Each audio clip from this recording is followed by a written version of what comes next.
প্রস্তুতি গ্রহণ করবে। এখন তো আমাদের অবস্থা এমন, আমরা পেট পূজায় নিয়মিত লিপ্ত হয়ে গেছি, আল্লাহর দাসত্বকে বাদ দিয়েছি। প্রস্তুতি গ্রহণ করুন, শারীরিকভাবে ফিট হন। আমাদের অবস্থা এখন এমন, প্রতিবন্ধী মুসলিমের সংখ্যা দিন দিন বাড়তেছে। মসজিদগুলোর দিকে তাকান, চেয়ার ভরে যাচ্ছে, ডান দিক থেকে চেয়ার, বাম দিক থেকে চেয়ার। কথা বলেন না কেন, ঠিক কিনা বেটে? চেয়ার দিয়ে ভরে যাচ্ছে। হেঁটে হেঁটে এসে সুস্থ মানুষ চেয়ার নামাজ আদায় করুন, দাঁড়িয়ে সালাত আদায় করুন, দাঁড়িয়ে নামাজ আদায় করুন। আপনি দাঁড়াতে পারেন না, মাটিতে বসে পড়ুন। চেয়ার আসলো কোত্থেকে? চেয়ারে তো বসে তিনি সালাত আদায় করবেন, যিনি দাঁড়াতে অক্ষম, বসতে অক্ষম, তিনি চেয়ারে বসবেন। আপনি দাঁড়িয়ে কেন সালাত আদায় করছেন না? আপনি মাটিতে বসে কেন সালাত আদায় করছেন না? চেয়ারে আপনাকে বসতে কে বলবে? এখন এটা একটা ফ্যাশনে রূপান্তরিত হয়েছে। ভাই আমার কথা বলেন না কেন, ঠিক কিনা বেটা? যার টাকা আছে, তার অসুস্থতার প্রয়োজন হয় না, সে একটা চেয়ার মসজিদে দিয়ে তার জায়গা দখল করে রেখে দেয়। এটা আমার জায়গা, একটা ভাব আছে না, বাস ওই জায়গা তার। বেশ কিছুদিন আগে এক মসজিদে নামাজে গিয়েছি, ধনী এলাকা। গিয়ে দেখি প্রথম কাতারে chair chair chair chair chair chair, মোটামুটি ইমামের কাছাকাছি চলে আসছে। বাম দিক থেকে চেয়ার আসতে আসতে ইমামের কাছাকাছি। এই দৃশ্য দেখে মনে হলো ইমাম সাহেব অচিরেই বলবেন আমিও চেয়ার ছাড়া নামাজ পড়ব না। যেভাবে আসা শুরু হয়েছে, সংযমী হন, নিজেকে সংযত রাখুন, দাঁড়িয়ে নামাজ আদায় করুন। না পারলে ফ্লোরে বসে যান, চেয়ার কোত্থেকে আসবে? হ্যাঁ, চেয়ার তো একমাত্র ওই মাযুর ব্যক্তি, ওই অসুস্থ ব্যক্তি, ওই অক্ষম ব্যক্তি সালাত আদায় করবেন, যিনি দাঁড়াতেও অক্ষম, তিনি বসতেও অক্ষম। তিনি চেয়ারে বসে সালাত আদায় করতে পারেন, কারণ তার জন্য আর কোনো উপায় খোলা নেই। এই কথা কেন বললাম? এখন আমাদের বডি ফিটনেসের এমন অবস্থা, আমরা প্রতিবন্ধী হচ্ছে দিন দিন। কাফেরের বিরুদ্ধে লড়াই করবো দূরের কথা, ওরা যদি দৌড়ানি দেয় আত্মরক্ষার জন্য দৌড়াতে অক্ষম। বডি এমন বানাইছে যে কাফেরকে দৌড়াবে দূরের কথা, ওরা যদি দৌড়ানো দেয় উষ্টা খেয়ে পড়ে দেখবে নাক নাই, শহীদ হওয়ার আগে শহীদ হয়ে যাবে। খুদু হিদরাতুন ফানফিরু সুবাতিন আও ইনফিরু জামিআ। সশস্ত্র সতর্কতা অবলম্বন করতে বলেছেন আল্লাহ। কখন? যখন জিহাদ ফরজ হবে। যখন জিহাদ ফরজ হবে তখন। 2 নম্বর আবার আল্লাহ বলেছেন জামাতের সাথে বের হতে, একা না। একা এটা আত্মঘাতী। রাসূলুল্লাহ সাল্লাল্লাহু আলাইহি ওয়াসাল্লাম যতদিন শক্তি সঞ্চার না করেছেন, আল্লাহ ততদিন জিহাদের ফরজিয়ত ঘোষণা দেন না। ভালো করে মাথায় রাখুন। তার পর্যন্ত বলেছেন কুফু আইদিয়াকুম ওয়া আকিমুস সালাহ ওয়া আতুজ যাকাত, ৭৭ নম্বর আয়াত সূরা নিসা, সামনের আয়াত। যে নিজের হাতকে সংবরণ করে রাখো, এখন না, সালাত কায়েম করো। সময় হলে আমি আল্লাহ জিহাদকে ফরজ করে দেব। কেন? সাহাবায়ে কেরাম এসে আপত্তি করতেন, ইয়া রাসূলুল্লাহ সাল্লাল্লাহু আলাইহি ওয়াসাল্লাম, আমি তো নতুন ঈমান এনেছি, লা ইলাহা ইল্লাল্লাহ পড়েছি, ওরা আমাকে বাধা দিচ্ছে কোরআন তেলাওয়াতে, ওরা আমাকে বাধা দিচ্ছে ইসলামে, ওরা আমাকে বাধা দিচ্ছে সালাতে। আপনি শুধু নির্দেশ দিন। ঈমান আনার আগে যে আমার সামনে দাঁড়িয়ে কথা বলতে পারতো না, ইসলাম গ্রহণ করার অপরাধে সে আমার সামনে বুক ফুলিয়ে কথা বলছে, আমাকে লাঞ্ছিত করছে, অপদস্থ করছে। ইয়া হাবিবাল্লাহ, ইয়া রাসূলুল্লাহ, আপনি নির্দেশ দিন, হুকুম দিন, ওর গর্দান উড়াইয়া দিব। আল্লাহ আয়াত নাযিল করলেন কুফু আইদিয়াকুম, হাত সংবরণ করো। এখনো সময় হয় নাই, ভালো করে বুঝেন। সালাত কায়েম।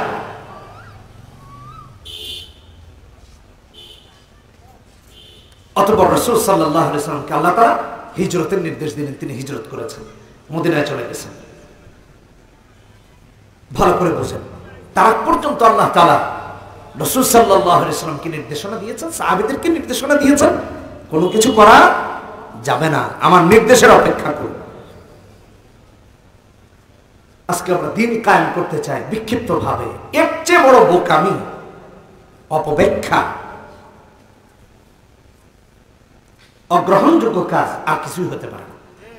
এক না হয়ে কোনোদিনও দিন কায়েম করা যাবে না। আমাদের মাঝে বিক্ষিপ্ততা, বিচ্ছিন্নতা কোথায় আছে? আপনি সূরা সূরা 25 নম্বর পারা 2 নম্বর পৃষ্ঠা থেকে শুরু হয়েছে, হামিম আইন সিন কফ।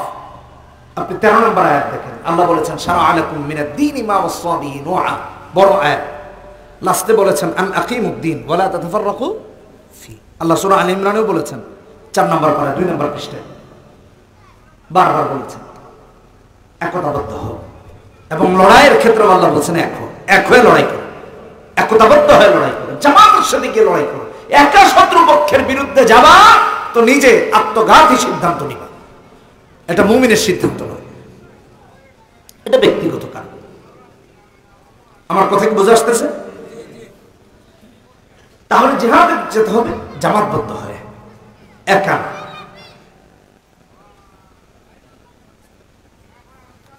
মুমিন লড়াই করবে, মুসলমান লড়াই করবে কাফেরের বিরুদ্ধে। আর আমাদের অবস্থা তো এখন বিক্ষিপ্ত, বিচ্ছিন্ন। এরে কাফের ফতোয়া দেয়, ও ওরে কাফের ফতোয়া দেয়। শুধুমাত্র মাসআলাগত বিবেক থেকে একজন আরেকজনকে কাফের ফতোয়া দিচ্ছে, খুবই দুঃখজনক। আমার আল্লাহ রাব্বুল আলামিন আপনাকে আমাকে সতর্ক করে দিয়ে, সাবধান করে দিয়ে বারবার আয়াত নাযিল করেছেন, বিভিন্ন জায়গায় বলেছেন। এমনকি সূরা নিসার 94 নম্বর আয়াতে বলেছেন, ইয়া আইয়ুহাল্লাযীনা আমানু ইযা দারাবতুম ফী সাবিলিল্লাহ ফাতাবায়্যানু ওয়া লা তাকুলু লিমান আলকা ইলাইকুমুস সালাম লাস্তা মুমিনা তাবতাগুন আরাদাল হায়াতিদ দুনিয়া ফাইন্দাল্লাহি মাগানিমু কাসীরা। সাহাবায়ে কেরাম জিহাদের ময়দানে বেরিয়েছেন। বনি সুলাইম গোত্রের এক লোক বকরি চড়াচ্ছে। তিনি সাহাবীদেরকে দেখে সালাম দিয়েছেন, আসসালামু আলাইকুম।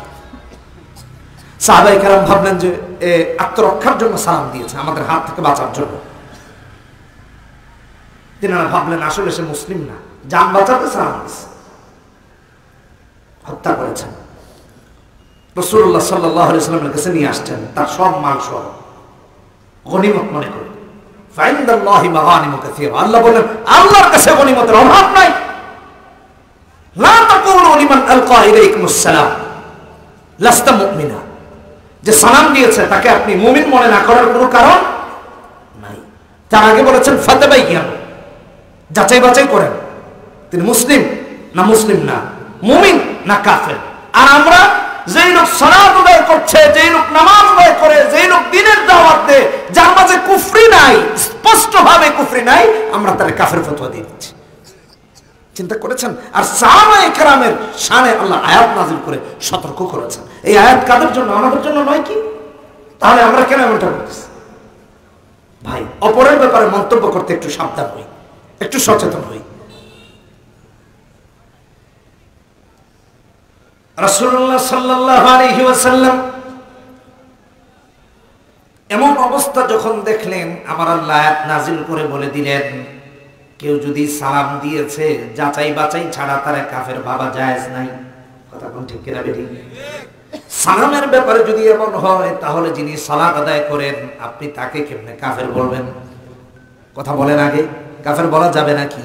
যাবে না। হ্যাঁ, তার থেকে যদি কুফরি স্পষ্ট হয়, আপনি ধরায়া দেন যে এই লোক এই কাজ করার কারণে কাফের হয়েছে। কথা কোন ঠিক কিনা বেঠিক? কুফরি প্রমাণিত নয়, আপনি তাকে কাফের বানায় দিলেন, এটা ধৃষ্টতা ছাড়া আর কোনো কিছু হতে পারবে। এ সমস্ত অন্যায় বন্ধ করতে হবে, সচেতন হতে হবে আপনাকে আমাকে। বন্ধুগণ আমার, 72 নম্বর আয়াতে আমার আল্লাহ বলেন, সবাই লড়াই করবে এমন না, সবাই লড়াইয়ে যাবে না, একটা শ্রেণী থাকবে মুনাফিক। কথা বলেন ঠিক কিনা বেঠিক? ওরা আল্লাহর রাস্তায় লড়াই করতে যাবে না, বরং পিছু টান দিবে, গড়িমসি করবে, যুদ্ধে যাবে না, জিহাদে যাবে না। আমার আল্লাহ তাদের কথা সুস্পষ্ট করে বলে দিয়েছেন। ওরা বলবে কদ আনআমাল্লাহু আলাইয়া ইয লাম আকুম মাআহুম শাহীদা। জিহাদের ময়দানে মুসলমানেরা যদি কোনো কারণে বিপদগ্রস্ত হয়, কারণ যুদ্ধ তো সামান্য সময় হয় না, কখনো দিনের পর দিন হয়। আফগানিস্তানে যুদ্ধ হয়েছে একদিন না, 2 দিন না, প্রায় 20 বছর যাবত। 20টি বছরে কখনো যুদ্ধ এদের দিকে এসেছে, কখনো যুদ্ধ তাদের দিকে গিয়েছে। 20 বছর পর দেখা গিয়েছে কারা বিজয়ী হয়েছে। আমার আল্লাহ বলেন, যারা মুমিন, যারা মুসলমান, তারা যখন লড়াই করতে যায়, তারা যখন যুদ্ধে যায়,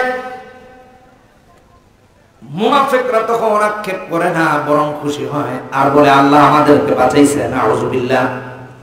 মুসলমানের দুর্দশা দেখে যে বলে আল্লাহ আমাকে বাঁচাইছে, সে কখনো মুমিন হতে পারে না, এ মুনাফিক। আমার ভাইরা, আমাদের দেশেও দেখেছি এমন দৃশ্য।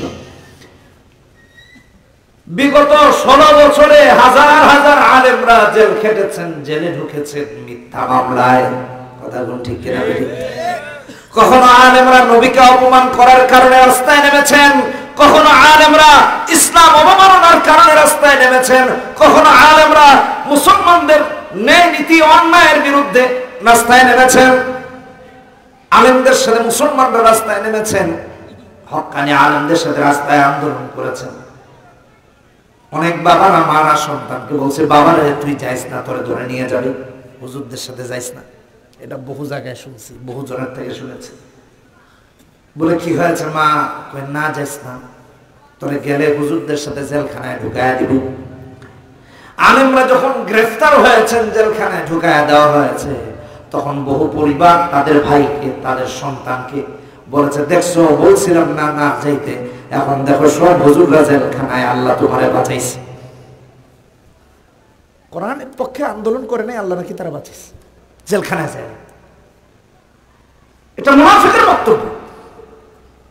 1450 বছর আগে আল্লাহ বলছে মুনাফিকরা জিহাদে যেত না, লড়াই যেত না। মুসলমানদের যদি সাময়িক বিপর্যয় আসতো অথবা মুসলমানরা যদি বিপদে পড়তেন, বলতো ক্বালাকাদ আনআমাল্লাহু আলাইয়া ইয লাম আকুম মাআহুম শাহীদা। মুজাহিদদের সাথে যাই নাই, মুসলমানের সাথে যাই নাই, আল্লাহ আমারে বাঁচাইছে। আল্লাহ তাকে বাঁচায় নাই। মুনাফিকের উপর আল্লাহ লানত, আল্লাহ অভিসম্পাত করা জাহান্নাম। এই সমাজে যারা এমন, এদের প্রতি আল্লাহ অভিসম্পাত, এদের উপরে আল্লাহ লানত। ভাইরা, ভালো করে মনে রাখেন, সচেতন হই। হাজার হাজার আলেমরা জেল খেটেছেন, হাজার হাজার আলেমরা জেল খেটেছেন, এখনো বহু আলেম জেল। বিগত 17টি বছরে